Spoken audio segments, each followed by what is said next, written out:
How important has she been to your program thus far?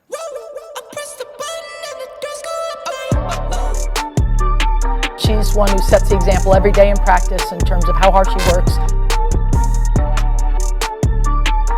8th grader Mackenzie Kramer showing off some nifty moves in Becker's first game at state. In fact, as you can see there, Mackenzie's highlights were even featured on ESPN SportsCenter.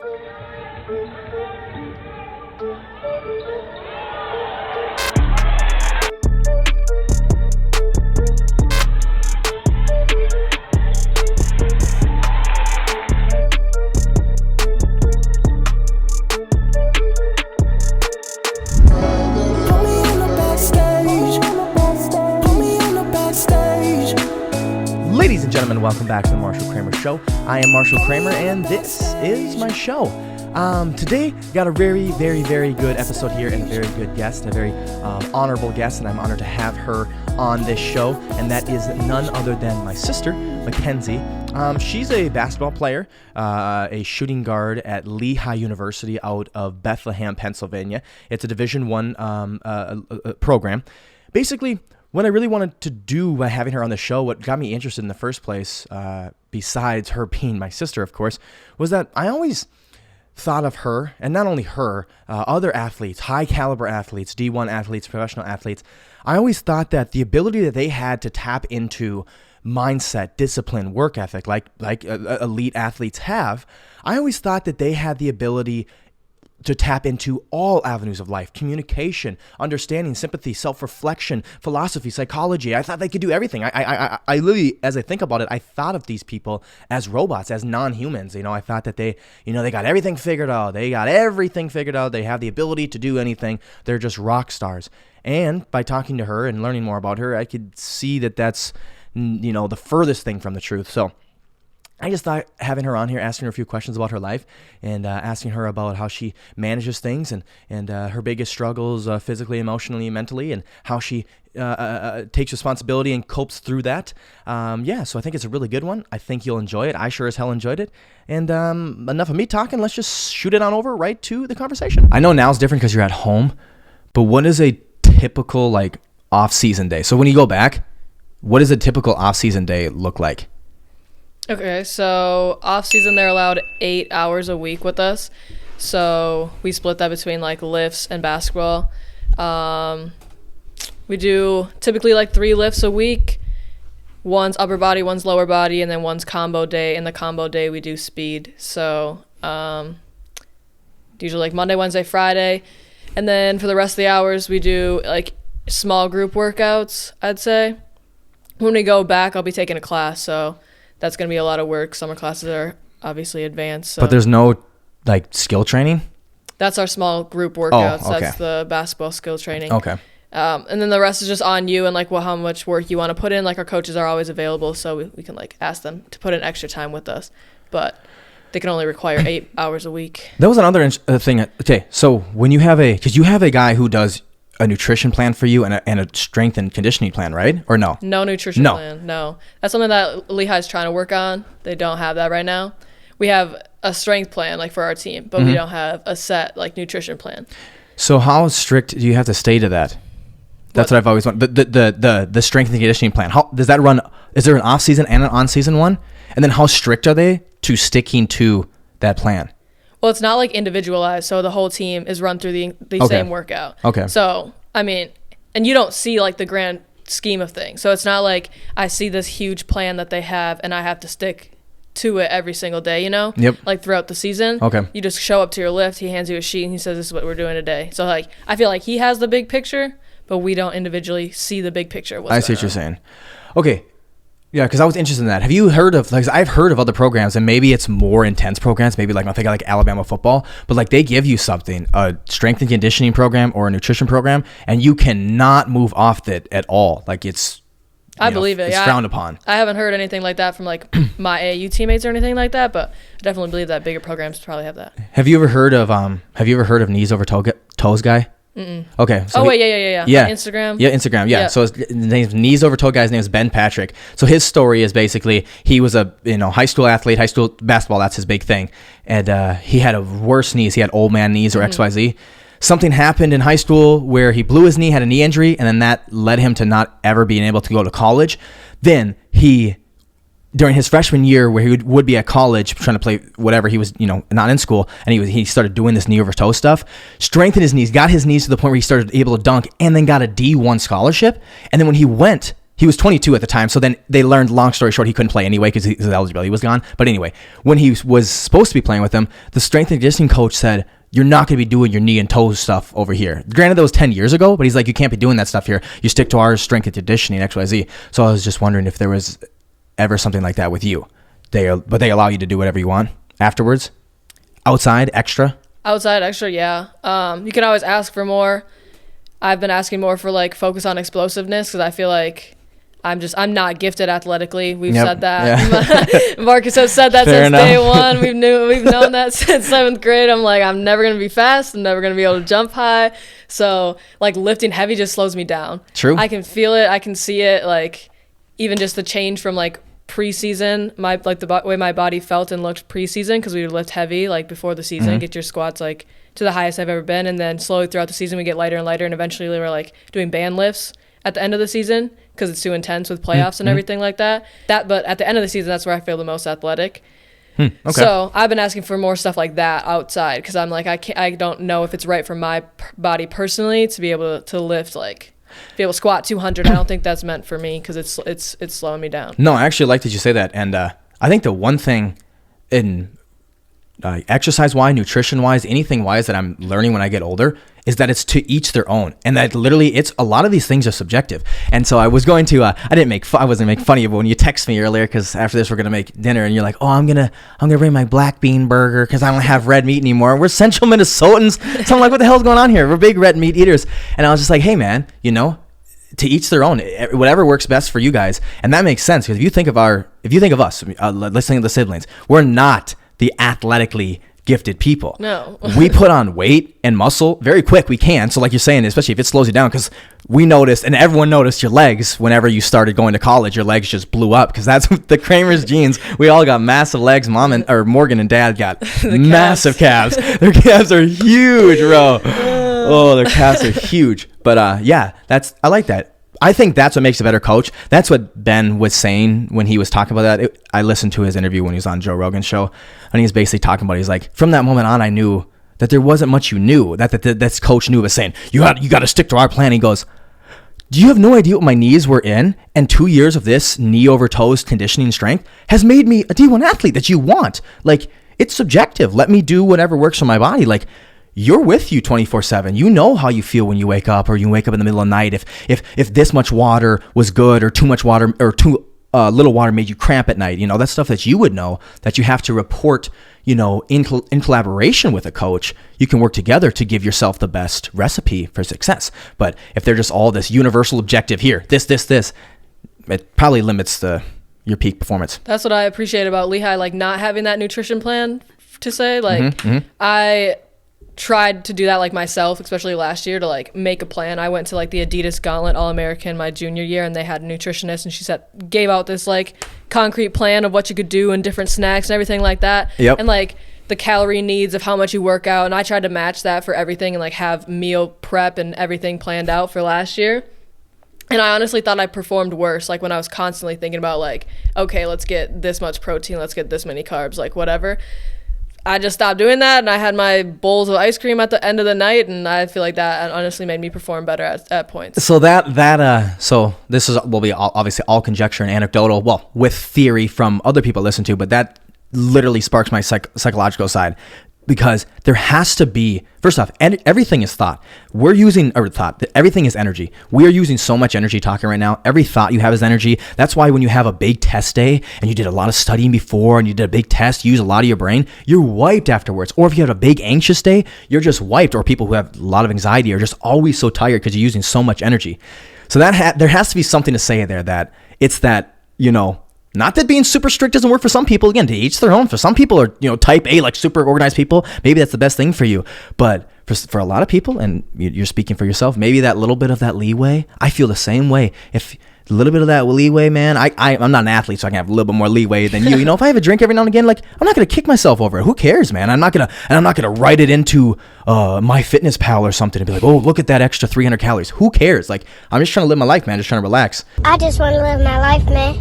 And I think that's maybe something that plays into it with you there, and you're talking how I think that's what I've noticed going to college too. Is in high school, everyone pinned me as like type A, and mom would say it too. Just like, you're so type A, like just relax.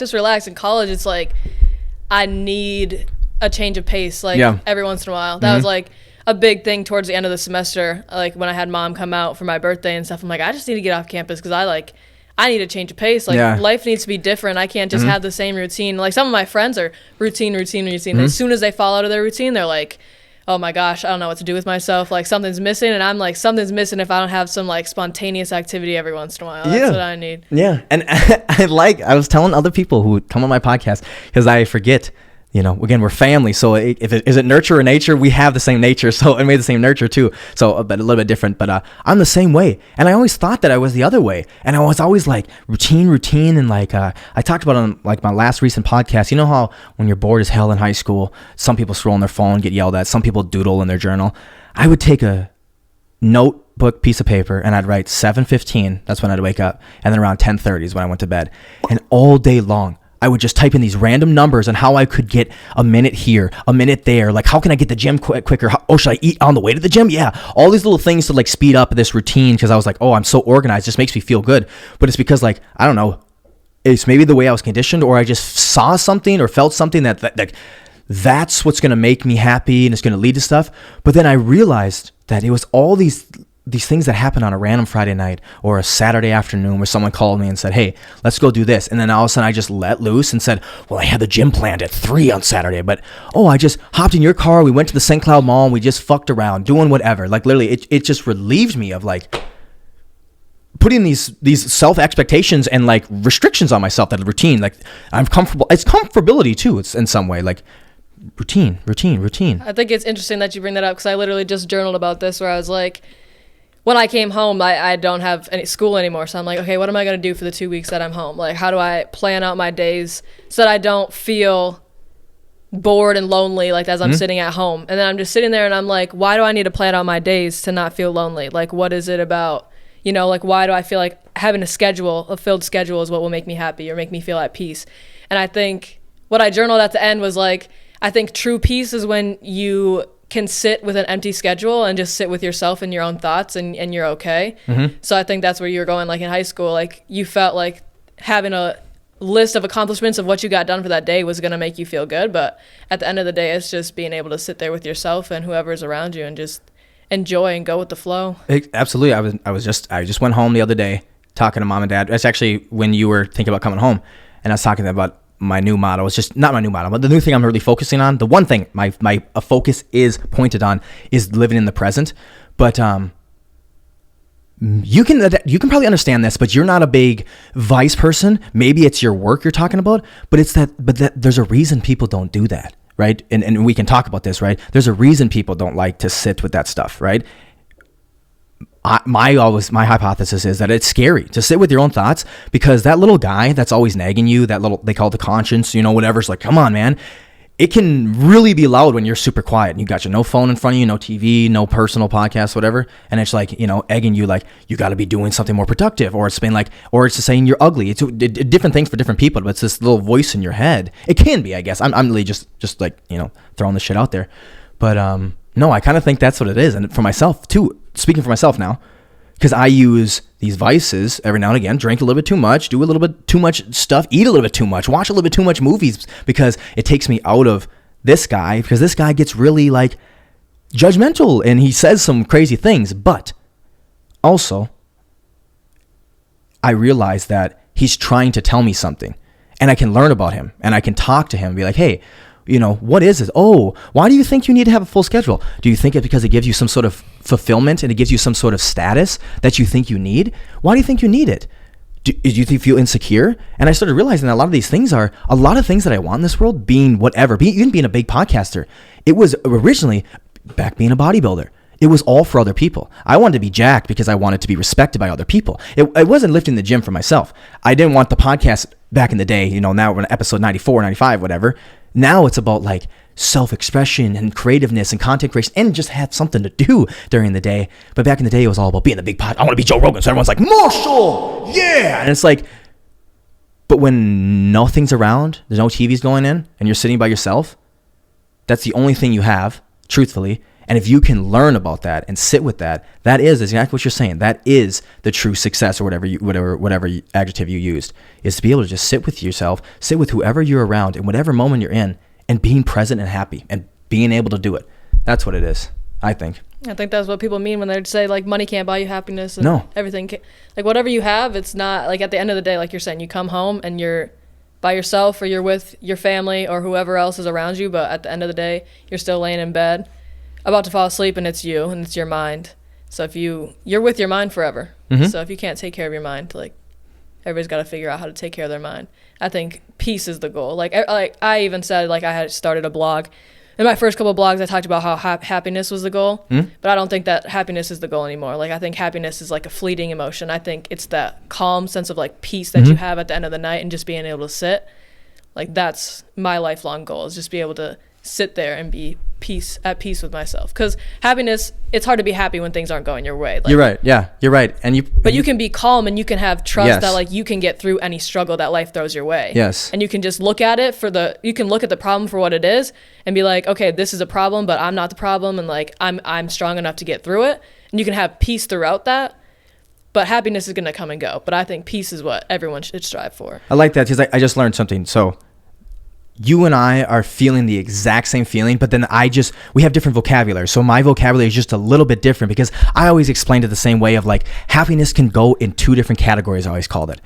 The happiness route of satisfaction and the happiness route of fulfillment. Now, we usually chase satisfaction because it's right in front of us. It's easy. Bada bing, bada boom. We're bored here. Let's just pull up our phone or whatever. I'm sad. Let's just drink. Let's just eat, whatever. But then fulfillment, within the route of the happiness of fulfillment, it's not in a high the whole time. It's actually usually a lot of low. And then it's able to, when you rest your head at the end of the day, you sleep well because you're like, hey man, like I love you. You did great, man. Like you're enough. You are secure. You're beautiful. Whatever you got to say to yourself, the positive talk. It's exactly what in my way, it's the exact same way as what you're exactly saying. It's that's exactly what I'm trying to, I always say I'm trying to achieve happiness, but I always preface it with, I'm not trying to achieve what you think, this false arbitrary success that I'm Joe Rogan. I made the best, or I just made the best feature movie of the year. I'm the best. I just won an Oscar. That would mean nothing without you guys in the stands or you guys backstage. It would mean nothing to me. So no, I think the same way. It's like this. My mom always explained it as like contentment, this feeling of contentment. But mine is like it's fulfillment. It's fulfillment. Fulfillment is tough to come across.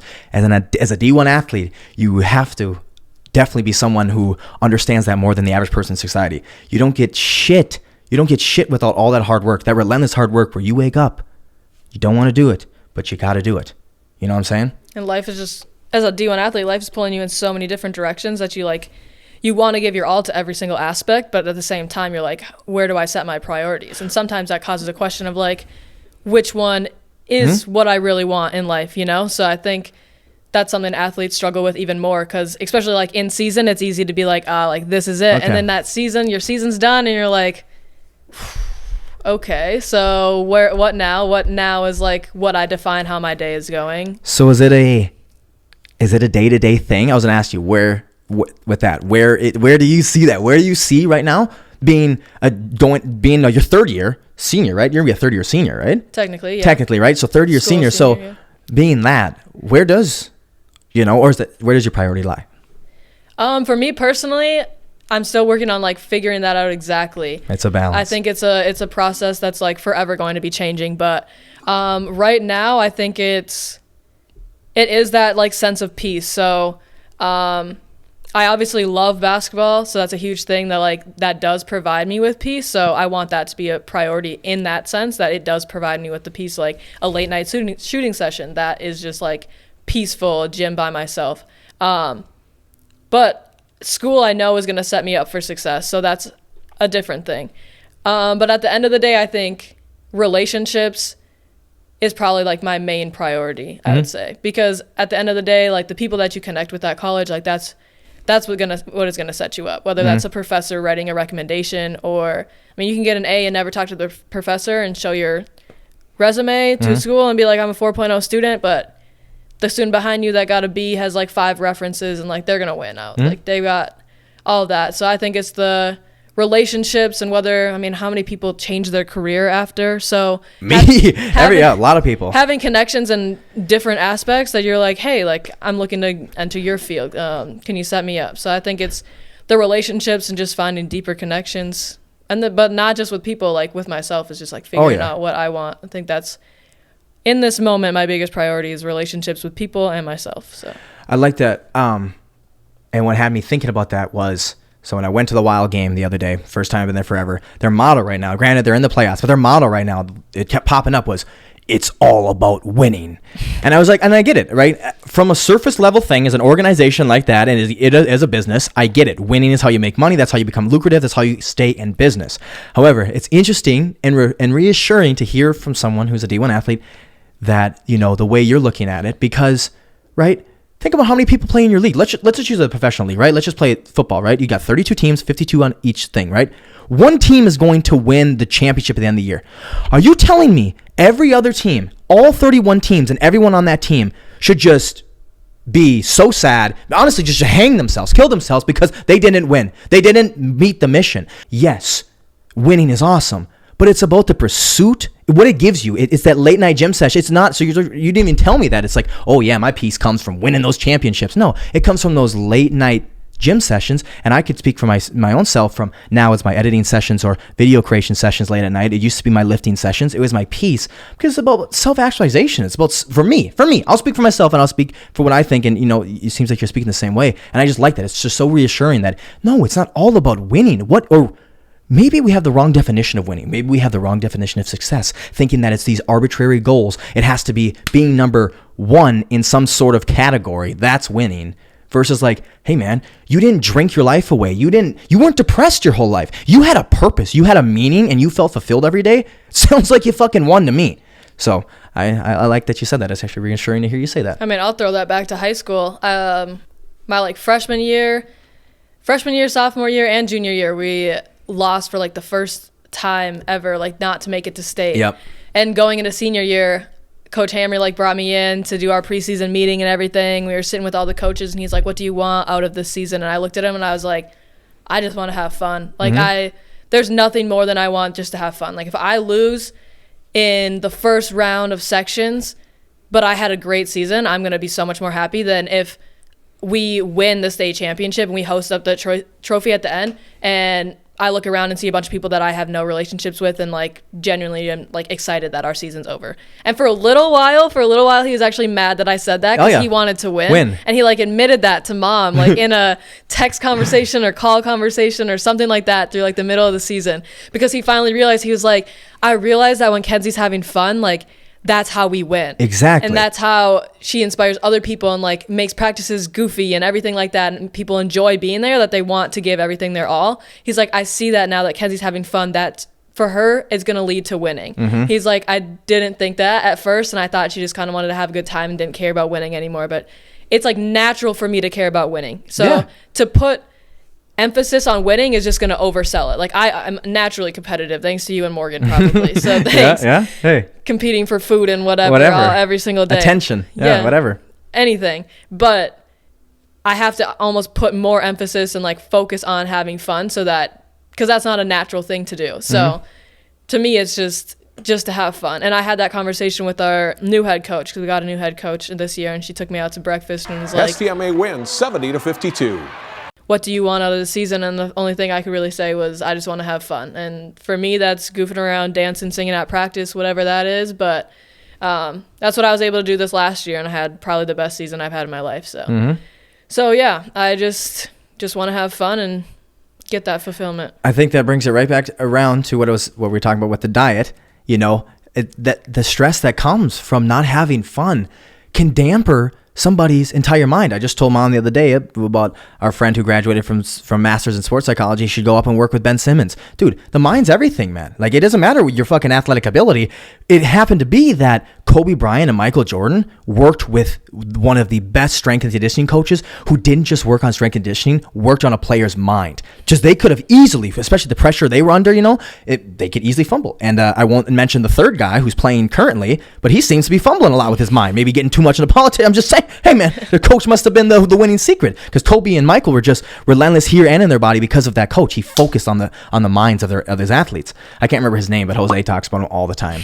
But no, I think it has to do something with that. And it sounds weird. So I also would be wrong to say, that's why I always like to talk about, I hate saying you, being like, oh, when you drink water, this is what happens to you, because you don't know that. I know what happens for me. So I would be remiss to say that, and we have the same nurture and it's a very similar nature.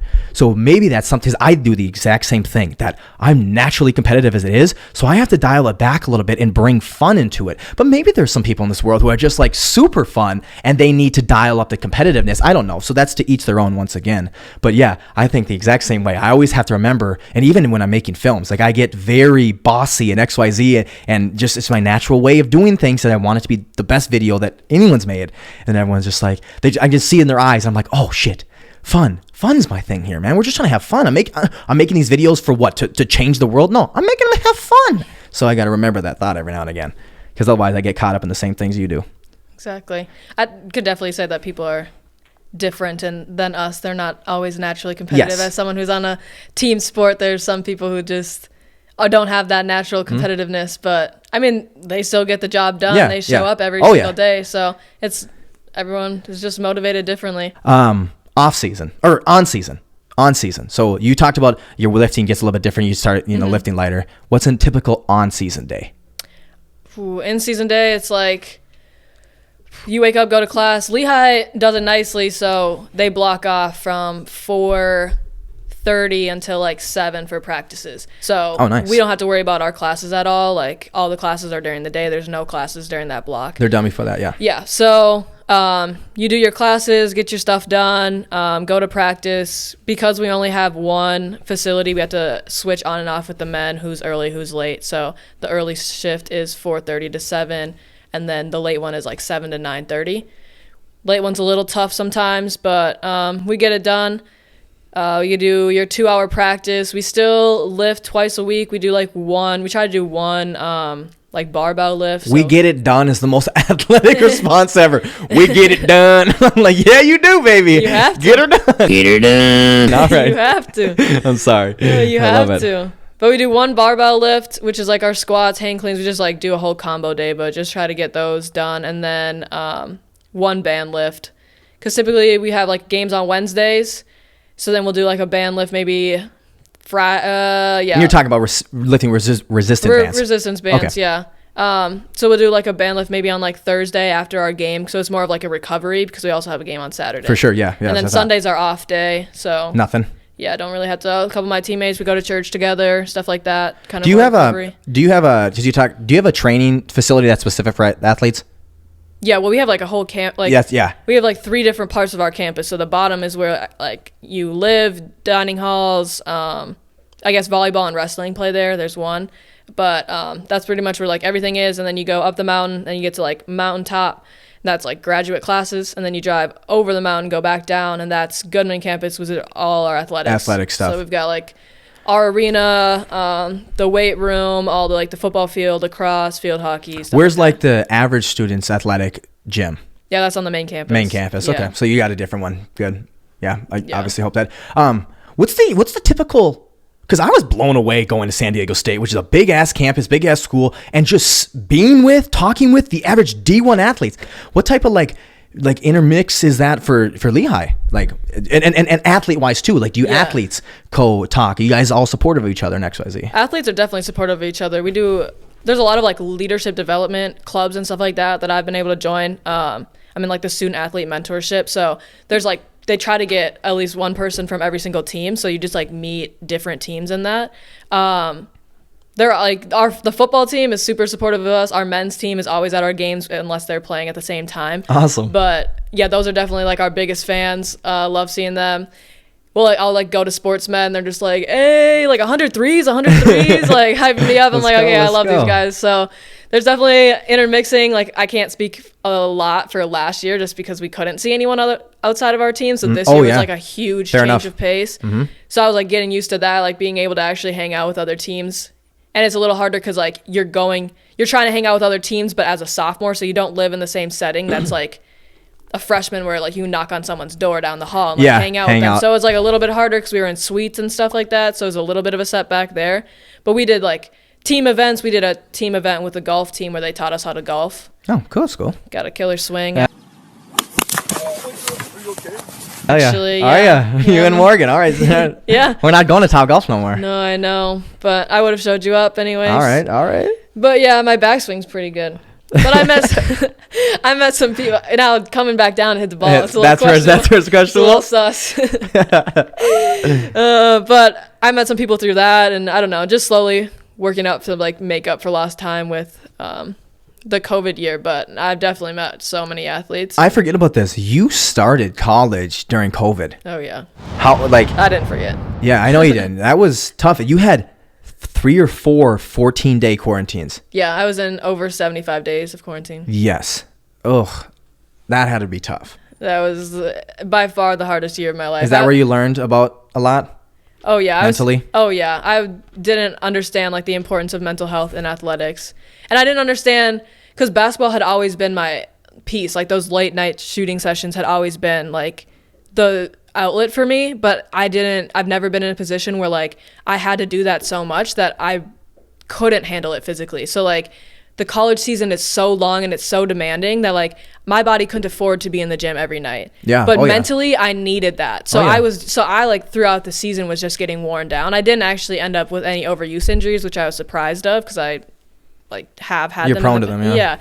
But I could tell like I just physically wasn't there, mentally wasn't there by the end of the season. But yeah, that was definitely, I told Mom, I think when I came home last spring, I was like, unless there's a significant death in our family, like I think that will be the hardest year of my life until that happens. Like that was ridiculously tough. I remember that. I remember hearing about it.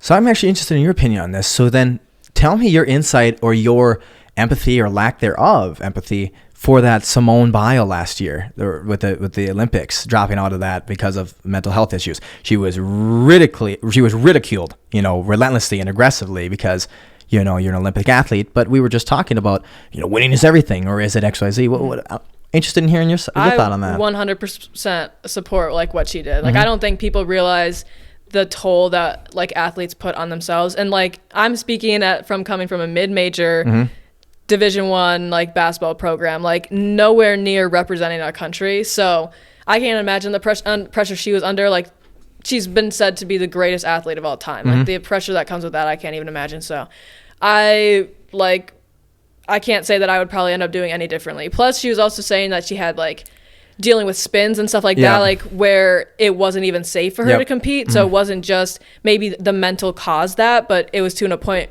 where she was putting her physical health at risk. And I can't imagine ever wanting to and do the that. spins are a legitimate thing I heard of once I heard of that. So then I heard a lot of other athletes talk about that's a legit thing, XYZ. So I was like, okay, so I guess I could understand that. That leads me to my next question. I like that one too. You talked about I'm nowhere leading the country, so I couldn't imagine the pressure comes with that. But you also talked about earlier about the guys going 103s, ESPN girl. What comes with that? I'll give you the floor here, but what comes with that? How do you feel about that? Do you like that? Do you not want that? And what do you do if you do like it or don't like it? What do you do to recover with that? These expectations that people give you, this name, this larger than life persona, because to me, you're Mackenzie Kramer. You're my sister. Like, you know what I'm saying? That's who you are. I saw you on ESPN in 8th grade. Like, it was fucking awesome. It was cool. But, like, it didn't go like, oh, she's a god. That these people can set to these people. Like, and other celebrities, too. They think they're, like, gods. They think they're larger than life personas. But at the end of the day, they're just people who struggle with any other issues. Your thoughts on that? I definitely have struggled with that. Like I want it. You obviously want to feel like people are supporting you and they're encouraging you. So I don't want it to be where like they can't say that. But so I feel like that's on me to figure out like how to step back and remind myself like, yeah, okay, they're saying like 100 threes, whatever, but they know that I'm more than just that. Like, Yes, they're okay. just, we only see each other for 5 minutes. Like, they're just going to compliment that, and we're going to have a short conversation. But at the end of the day, like, they know. I just have to kind of convince myself that. But in the season, I did struggle with that. I asked mom and dad to come out. They like were supposed to come out for a weekend together, and they ended up like splitting the trip. And mom was going to go to like 3 days of DC, and then dad was coming like right after that to our American, to our last 2 games.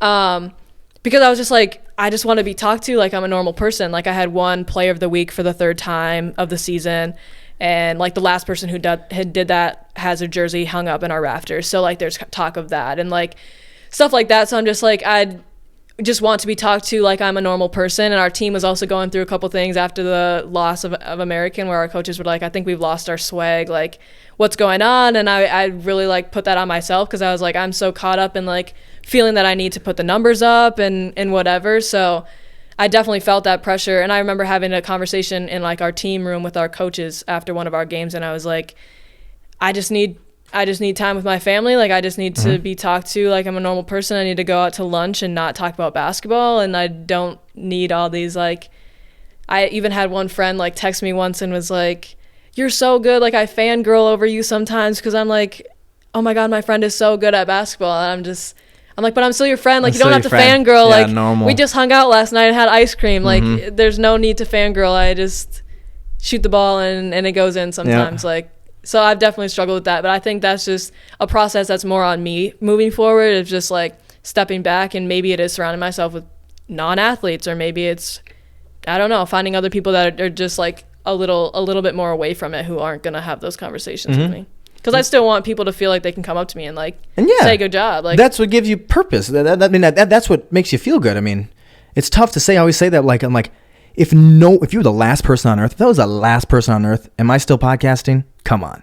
You know, I'm doing this for other people a little bit, right? I know it's largely for me. You know, that's what I got to convince myself of, and I got to, use as a creative outlet, a verbal diary. But come on, if I was the only one, I wouldn't be just speaking into a microphone, recording it, editing for 10 hours a day or 10 hours a week. That's not what no, come on. So, no, sports are built by fans, man. It's a huge part of it. So I get you with that. But again, that's the whole reason. I can't wait to get more people, or even more of your insight. But most people don't do what you do, right? Most people are not even collegiate athletes, D1 athletes, and a star athlete of that, in your own accord. So to hear your perspective on that, and a million things I learned from there, a million things I'd love to talk about, but I am so reassured to hear I am huge about accountability and responsibility. I don't know where that came from or why, but I just believe, like, for me, what works for me is to take 115% of everything. I always say, like, a stupid quote. If I have somebody over here, if I have a party, right, and somebody breaks a lamp, it's not their fault. It's my fault. I shouldn't have invited that person over. Or I shouldn't have had the party in the first place. It's my fault. So it's very reassuring, and I love to hear that you're like, but that's more on me. That's more of a thing I have to deal with. That's more of a thing I have to look in, because you can't control what people are going to do. People are going to say whatever the hell they want to say to you. And remember, you're not Mackenzie Kramer. You're Kenzie Kramer. It's this big thing to them. So they're going to say whatever they want to say. You represent something different. So the maturity and the introspectiveness to understand, hey, this is on me. I got to figure out a way around this. People, I drive every day. People are going to still drive like jackasses every single day. It's up to Marsh to be like, hey, man, I got to calm down. I have to be a defensive driver. I have to not flick them off. And if they flick me off, just be like, hey, sorry, man. When you're wrong, whatever it is, just take responsibility. So I like that. It's very reassuring. I appreciate that. That's good to hear. I'm sure that comes from mom somewhere. Yeah, maybe. Mom and dad. Yeah, for sure. Oh, yeah. That's it. Biggest, we'll get into the different chapters. What is your biggest, and we'll just talk maybe on season, maybe off season, whatever. What is your biggest physical struggle with being a D1 athlete? I think it goes back to the overuse, because I feel like I have so many different skills that I need to maintain. And so I just want to be in the gym like all the time, because as much as I want to keep up my threes, because that's what I'm like known for, I have to put in extra reps there. But if I just focus on threes, like I'm missing my mid-range and all this stuff.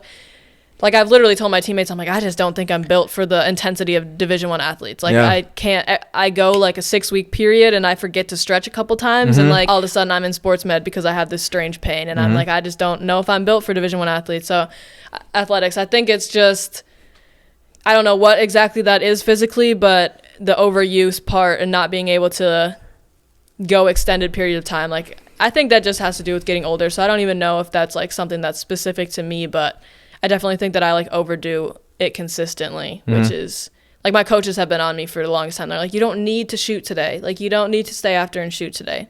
And I'm like, well, I feel like I do. I feel like I do. But that was a big change for me going into this year. I think I had so much more confidence in my ability as a basketball player that I like was able to convince myself that I didn't need to shoot every single day, because I think that did pay dividends towards the end of the season. But You know what I'm starting to think about now? And I'm starting to think about that. Now, mine's not athletics, mine's other work, and I think about our brother and our parents.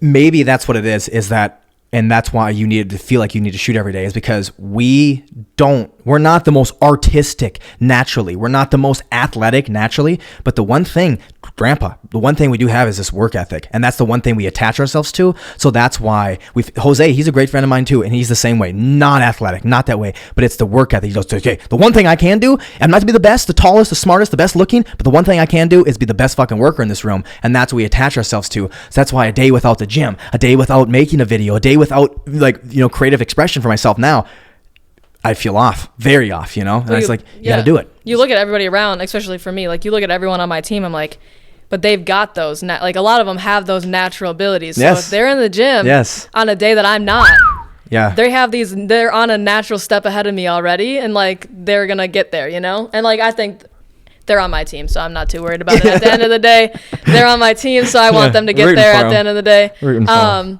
But like with other teams, I'm like, okay, like I know their star player can jump out of the gym. Yes. And now if she's in the gym right now, what's that going to mean for us next year? Because I took the day off. So I think that's that's a huge part too, is just being able to have trust that like it's okay to take a day off. But also, I see it runs in our family for sure. No, it does. No, but I always said to Jose about like days off, like not even the physical thing, like maybe even going back to our minds and the work ethic thing.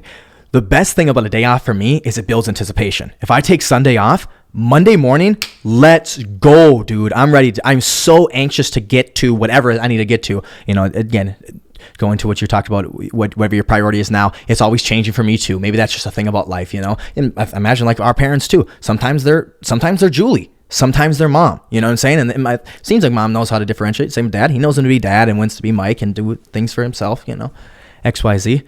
So which one should I do first? Let's do mental then. What's your biggest mental struggle as a D1 athlete? The next one's emotional, so maybe they tie in. I don't know, but or you could save them for two different ones. I think emotional would have to do more with your feeling, but mental has to do with more like mental struggle. Like you have to overcome this certain anxiety, depression, discipline, willpower, stuff like that, inspiration, whatever it is. I feel like it's trust, probably. Okay, yeah. Like I was saying, like trusting myself that I can take a day off, trusting that. Trusting, like just knowing my abilities, like reminding myself of what I'm capable of doing. Even there's like if I have a bad game, I'm just like, oh, like I'm not good like anymore. Whatever. Or if it's a string of games, I'm like, like I'm not a shooter, like I can't shoot. I just historically have probably the worst self-talk in the nation. Really? Dang. Yes, I miss a shot and I just... Sometimes I say it because I don't want anyone else to say it. Like I just don't I don't want it. I'm just like, okay, you beat him to it. I'm gonna say you fucking suck because you take like, the power. The you teammate take the power. can't. Yeah. So, but I'd probably say just trusting myself and what I'm capable of doing. That was a method I used to use with my acne. Was I would point it out before others, because you remember how bad me and Morgan got. I don't remember. Wasn't it like Eminem who did that in a rap? Oh, did he? He'd point out just being white and stuff? Wasn't that like in a movie or something? Probably. Yeah, I used to just point that shit out because I was like, in a while when I was younger and I didn't want to point it out, people would always poke fun of me. And all of a sudden I started to learn that if I did it first, they'd be sympathetic. They'd go, oh, no, you're not that bad at shooting cans. You're actually pretty good. You're way better than me, So they'd be like, oh, Marsh, no, you don't look like a Domino's pepperoni pizza. You look like a cheese at best. I'm like, oh, God. I think that does become dangerous, though, because I think if we say it enough, we start to believe it. Like, to start, I think...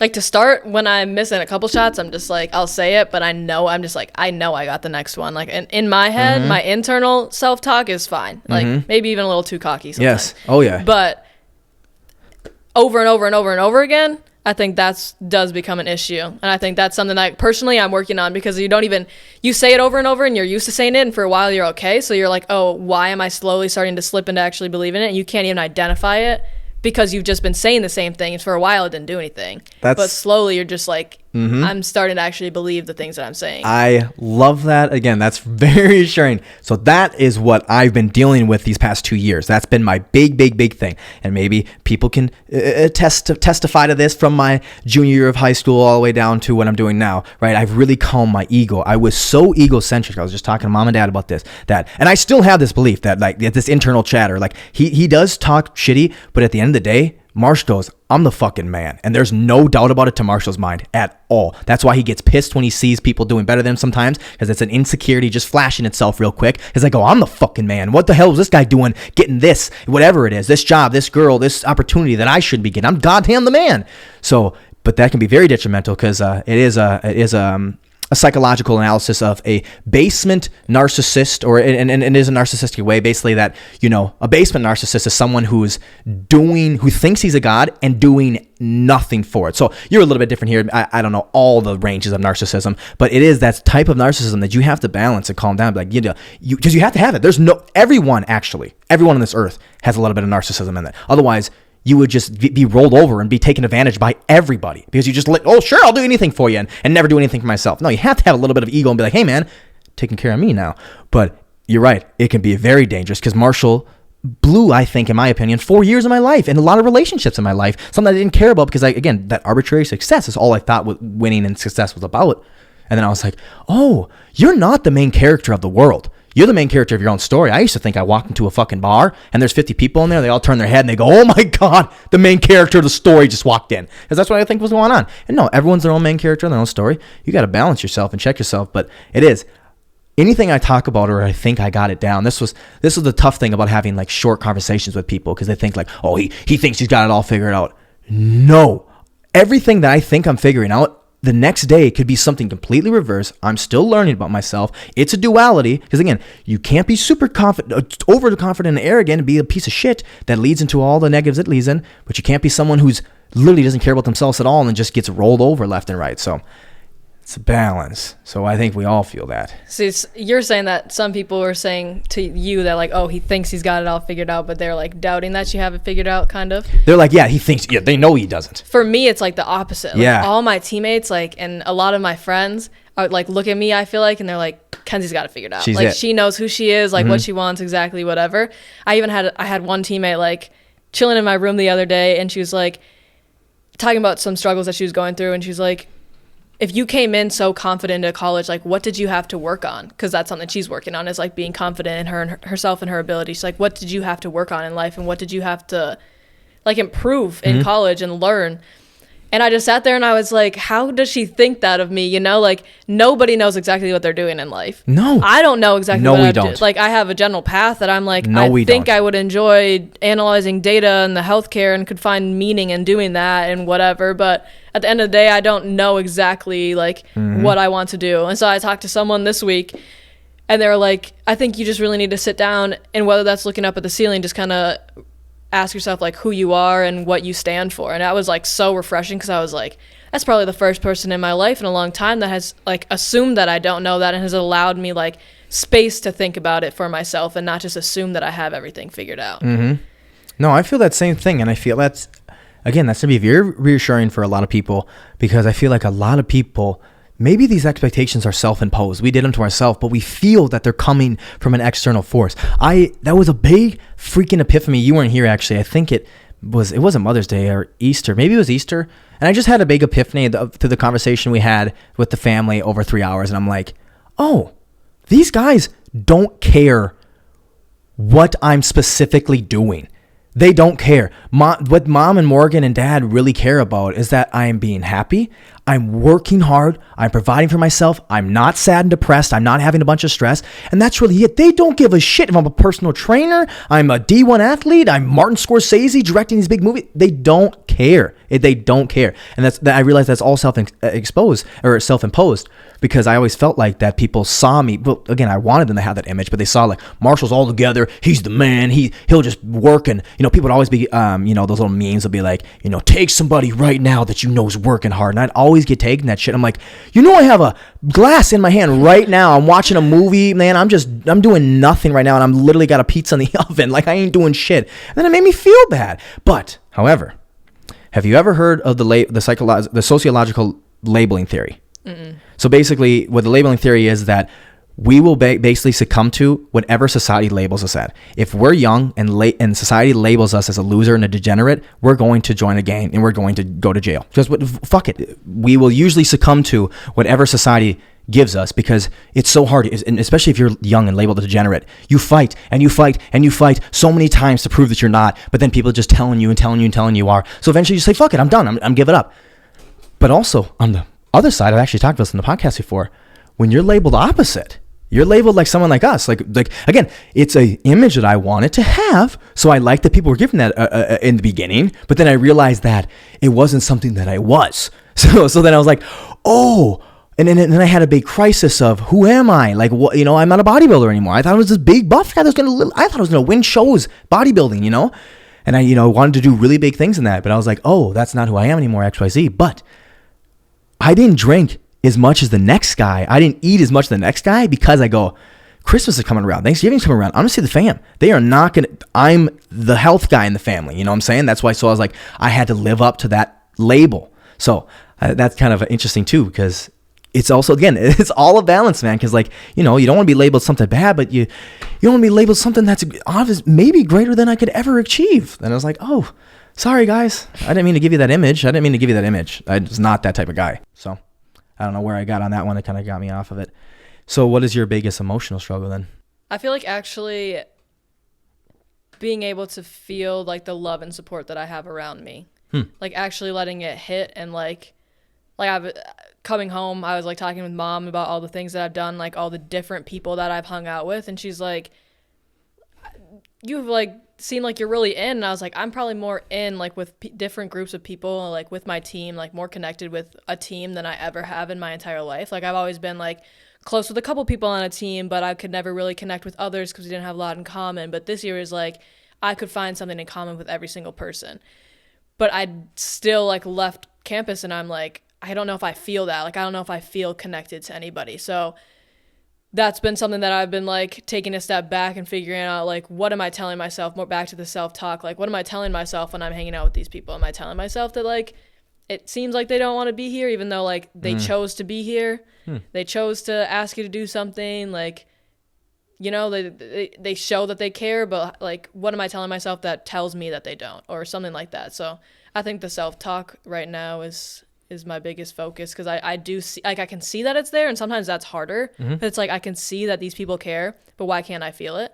So I think that's the biggest emotional thing. And you've been talking to yourself about it. What do you think? Have you popped up any ideas? What do you think it is? I think it's the self-talk, like I was saying. Like I have a couple like those affirmations, that you say to yourself every day that's just gonna help me just like set it in my mind that like and remind myself like I truly am surrounded by people that I dream to be around. Like they're truly good people. Like how that saying, it's like you're the average of like the 5 people that you surround yourself with or whatever. Like these are genuinely people that I would want to be the average of those 5 people. Like they are great people. So I just keep reminding myself that, and like saying like, I don't know, just doing things to show myself that like they do care. And it's just, I think it's just the self-talk. I've been journaling a little bit more lately, and that's seems to help like make it click in my head. So yeah, and I've always said it too. I mean, this podcast always changes it around. It's a lot about self-reflection and psychology, but then this last episode I read horror stories, and then I've talked about the Batman on the whole episode before too. So whatever my passions is, but with self-reflection, like that's why. And again, you're going to find whoever they are. If they're not even there now, you're going to find out who they are. You're going to find out who they are. I promise you, if you keep intentionally working at that, because some people won't, because they're like, fuck it, I'll just drink it. Beer's always there for me. But no, it's that self-reflection and that continuous, whatever it is, journaling, rapping, writing, verbal diaries, creating film, whatever it is to express yourself, and then get your thoughts down some way, somehow, because it forces you to remember them again. I feel so much better when I reread my stuff, when I re-listen to my stuff, when I'm editing my podcast that I did a week before. Like, I'm going to edit this for the next 5 days, and I'm going to be like, oh, something you talked about there, and I'll rethink about it, and I go, let's think about that deeper. And that's how you get to the root of problems, not by ignoring whatever it is. Exactly. But again, like you talked about with that piece of sitting with yourself and sitting quietly in your mind, that's what self-reflection is. And that's honestly can be so scary, because if you haven't been doing well, if you don't have good self-talk, and maybe that's coming from not doing well, that's not fun to be sitting with. It's not fun at all. That's why you get up and go to the gym. You're like, fuck it, I'm not sitting here no more because this guy's nagging me. He's making me feel so bad about myself right now, But he's like, he's also you. It's a duality. It's a balance. This is interesting. I don't like this. What's one thing you don't think like the average person can relate to or maybe understand or sympathize with the grind of a D1 or even a collegiate athlete? I'm going to say specifically for basketball because that's what I can speak on. It's I like that. Yep. Stay to yourself. The length of the season and like how many things we miss. Like I was just telling you downstairs, like our season starts in October. Yep. Luckily for Lehigh, they like give us fall break still. Like they let us go home, even though I think that technically is in our season if I remember correctly. So we get like the 3 days for fall break, but like we miss Thanksgiving. A lot of teams travel. A lot of teams travel to like remote places, but Lehigh, like we host one, so we're still in Bethlehem. Like there's no students there. Yeah, like a lot of families could come, but like some people's families can't. Like it's not just a feasible thing for everyone's family to be able to come. So we miss Thanksgiving, Christmas. I mean, even like Lehigh, we get more days for Christmas than most schools, and we still only get 4. You were here for less than a week, yeah. Yeah, you were so bing. we were here for 4 days, and a lot of teams get like a lot of teams fly home on Christmas or fly back to school on Christmas night. So like the fact that we don't have to do that is amazing. But so that's one thing. And then as I was saying, like if you do well, which you hope to be doing well because you put in all that time, you missed the previous 2. Like you missed the big ones. Yep. You don't want to worry about like you're like, okay, screw spring break. Screw like spring break, I want a ring. Like yes. You want to do well. So if you do well, you're missing spring break. You're in March Madness. Even if you're not, even if you lose in like the conference championship, you still might lose your spring break, and not get a ring. But you still want to have that fight. Like you still want to say like we almost got there. Yeah. So absolutely. or maybe get a WNIT bid. But it's definitely the length and like for my freshman season, it was like every time I said goodbye to you guys, I had no idea when I would see you again because like they told us we probably wouldn't get Christmas. So, like we didn't get to come home for Christmas. So that was extremely challenging, like having no idea of when. And you guys couldn't come out and visit me because we didn't have fans at games. We weren't allowed to see anybody. So it's definitely the length of the season. It's hard. Like you have 2 different sets of classes. Like fall athletes, they can get in that routine and be like, I can put my fall schedule lightly. I'm going to take 13 credits in the fall, but 17 in the spring because my season's in the fall. Both semesters were in season. So if you have you can't lighten your load. Like maybe you can take something lighter in the summer, or like harder in the summer to lighten it for the season. But you there's really no choice. You're taking finals during your season, and you're starting a whole bunch of new classes during it too. No. Yeah, that makes sense. Jose was telling me the one thing too. We were watching a baseball documentary. I never even realized that in MLB you play 162 games in 188 days. Like even if you love baseball, I understand the millions of dollars you're making, but and then you got to remember postseason and then preseason training and stuff like that. Like that's a lot. Like not even just regardless of your body, what you're missing out as a human being. But then they go, oh, you're in the NBA. Oh, you're a D1 athlete. You're getting full ride. Come on, man. It's like it's easier spoken from the bench. Yeah. Obviously, you can say, come on, man. It's like do it. Go do it. It's not that fun. And people say like for your mental, they're like, oh, go out and like meet people, and it's like. It's not that simple. Like we get 1 off day a week. Yeah. And you're exhausted. You weren't exposed to those people throughout the week to be like, yo, let's go do let's go do something, or you want to go get dinner. Like you don't see those people get to see all their other friends like all week because they're not in season for as long as we are. So they're making plans just as is. So you're really with your teammates. So you're just we had a professional player, I forget who it was, from the Oklahoma City Thunder come and do like a talk for one of the apps that Lehigh was trying to integrate into for our mental health. And people were just asking him a question of what it's like and like what he does when he's not playing. And he's like, well, I don't really have a lot of friends. Yeah. And I just sat there and I was like, well, that's reassuring because like sometimes we feel like, especially in season, we feel like we don't have a lot of friends because it's literally just our team that we see most of the time. So I feel like that's another thing that people overlook is like you feel like athletes have all these connections within athletics, which like off season you really do feel that, but when you're in season it's really just your team. That's interesting. Yeah, I totally understand that. That makes a lot of sense too. Yeah, feeling like you're isolated and you literally on your 1 day off, you don't even have that much energy, but then you'd have to do your meeting on that day. That'd be tough to do. And what are you going to meet on a Sunday? Is a Sunday your day off? Yep. Who the hell are you going to meet on a Sunday? Everyone's in bed and hungover from Saturday night. Exactly. So that makes a lot of sense. So with the grind of that, with the grind of the season, missing a lot of things, and then, not feeling like you have a lot of friends, you talked a little bit about your Sunday, you go to church. What are some of your de-stressing methods? What are some of your methods that you do with coping with that?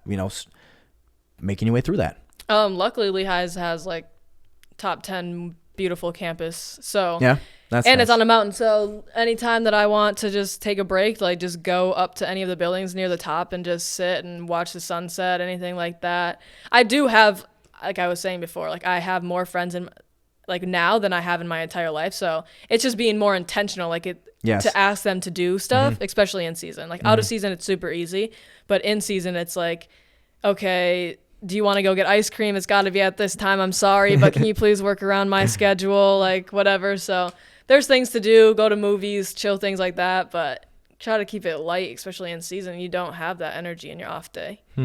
Wrapping up kind of with all that. You have a lot, way more. I'm glad we sit down. Way more than I ever thought, ideology and understanding of yourself. You are a tough worker. You do like to be seen as that. You are competitive.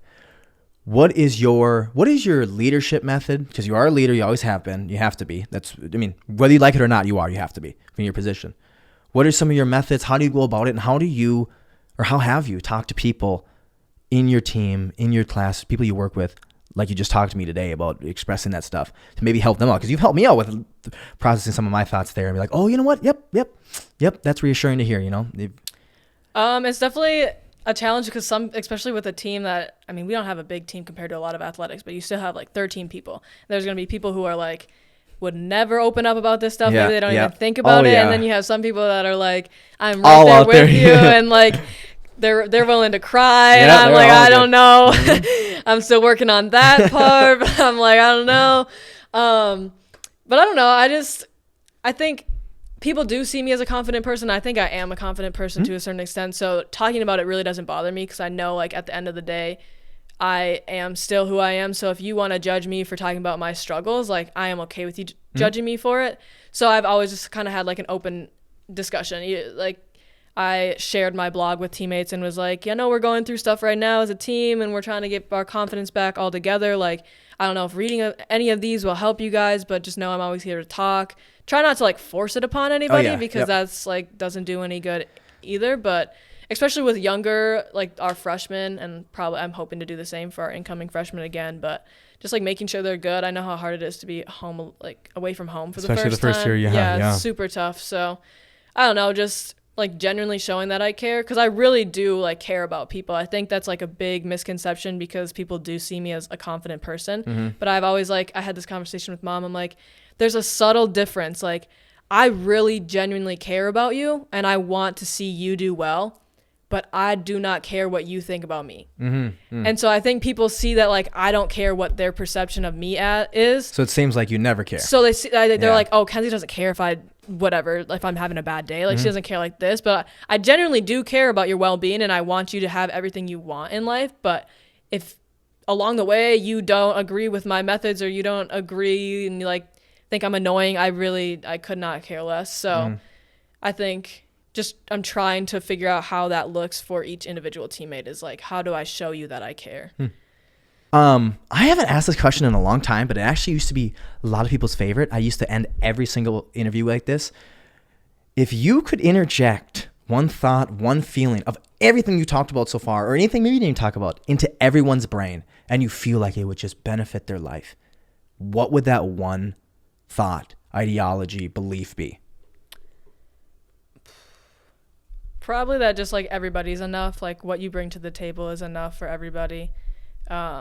Sometimes it's like hard to see it and you kind of question like what you bring to the table, but everybody brings something. So probably that you're enough. And I think that just all wraps up with like having peace. Like that would be the one feeling I would want everyone to end with would be peace. But the thought that I think some people could like repeat in their head would be that they're enough. Because maybe everything outside of fulfilling our basic physiological needs, food, water, shelter, is maybe the feeling of we're not enough. That maybe be the whole thing. And some people that we look down on, in my thought, that we think are lazy, are, oh my God, you're just not inspired, you're not motivated, you don't have ambition. It's because they're secure about themselves. They know who they are, they love who they are, they love their life, and there's nothing else they're trying to chase. I think that's beautiful, and I think everything else about this whole conversation was beautiful. Thank you for sitting down and talking to me and giving your side of thought. That was really beautiful. That was really good. Ladies and gentlemen, thank you for tuning into the Marshal Kramer Show. This has been a good one with my sister, Mackenzie Kramer, Lehigh's starting shooting guard. No more point guard. Used to be a point guard in high school. Number 2? Number 2. Until next time, my friends, take care of everybody. And scoot, boot, toodaloo.